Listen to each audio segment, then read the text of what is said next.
This is Kristen. Welcome to Clarity Now. Let's look at an example of a court bond right now. And this is the type of bond you can use whether you're a plaintiff or the defendant. Yes, of course, if you want to bring you can't bring charges unless you bond the case. The prosecutor was supposed to bond the case when he filed it, but he probably didn't. That's his bad. Go look in there and check in the record. Get a printout from the clerk. You need to get a record of what's in the record teller. Is there one in there? No? Okay. Then you can put your bond in, because whoever bonds the case is settling the matter, is going to pay for the matter, is the creditor. And the creditor always wins, of course, and the debtor always loses. They're just going through a pony show, a pony ride.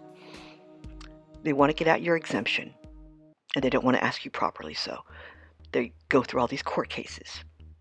Now, in the Superior Court in and for the county of such and such, then you're going to put the name of the defendant, which is the all caps. And when you see the name in all caps, you already know. It's a trust. Yes, go check the rules of grammar. Case number, bond. There appearing no bond of record to initiate the matter regarding case number such and warrant number such, and all the associated accounts, I, John Henry Doe, proper noun, undertake as follows. In consideration of the fact that no lawful money of account exists in circulation, and in consideration of the fact that I have suffered a dishonor in the matter of case number such and warrant number such, and the associated accounts, I underwrite with my private exemption, number 123456789, that's your Social Security number, without dashes. That's your private exemption number. And any and all obligations of performance, loss, costs sustained by the state of such and the respectful citizens regarding said matter, done at such and such county, state, on this day, and your signature. So what have you just done?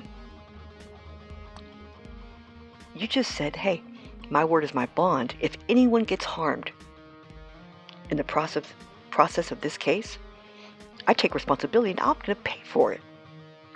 So the judge is going to love you because now he can go play golf. Because the judge doesn't care who's going to settle the matter. He just wants to know who's going to pay for this shit. Who's going to settle the matter. That's all he needs to know. And it's a simple one-page document. There's a little bit more to it than that, but that's an example of the document in and of itself.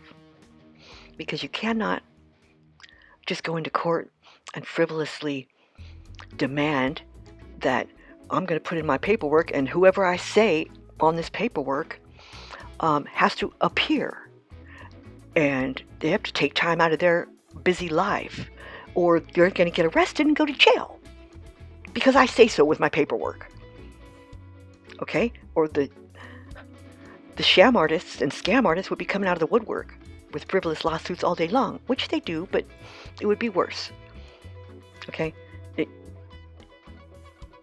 A claim has to be verified. You can't bring an unverified claim to me.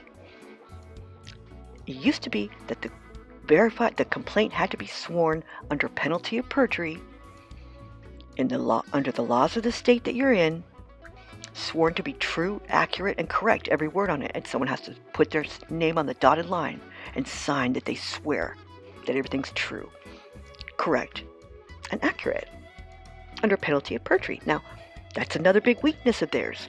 They don't ever want to do that. Nobody wants to put their name on the line to sign it. But now, we don't need affidavits in order to initiate a court case.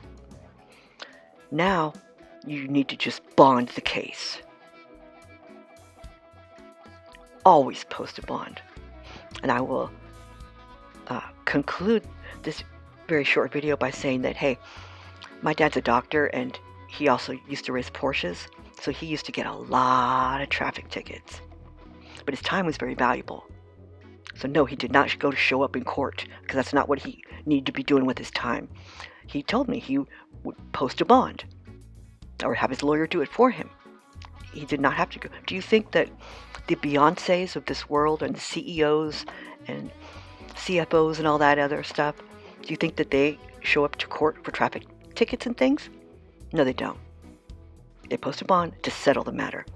And that's all the judge cares about. Who's going to pay for this? So, luckily for us, the prosecuting attorney relies on the fact that the system is set up to where you are going to go into dishonor because you are going to argue about the case instead of settling it and accepting it. So, they just wait for you to go into dishonor, and then they bond the case based on your dishonor, and they're going to tap your Sister K trust behind it. So, instead of that, you're just going to settle the matter. Accept the charges. It doesn't matter what they are. You accept them. I'm not going to argue about any of it. I just want to settle the matter. And you authorize the judge to act as your trustee, because that's what he is, to settle the matter. And he knows what to do. Judges have access to the accounts of commerce. That means they have access to our trust accounts. We can't access them, but the judges can. Judges are bankers. He knows what to do. Authorize him to act as your trustee to settle the matter. You're not there to argue. Who can be mad at you? No one. No one can be mad at you for posting a bond and for taking responsibility to settle the matter in a timely fashion so everybody else can go play golf. You should read Creditors and Their Bonds or watch my video audiobook.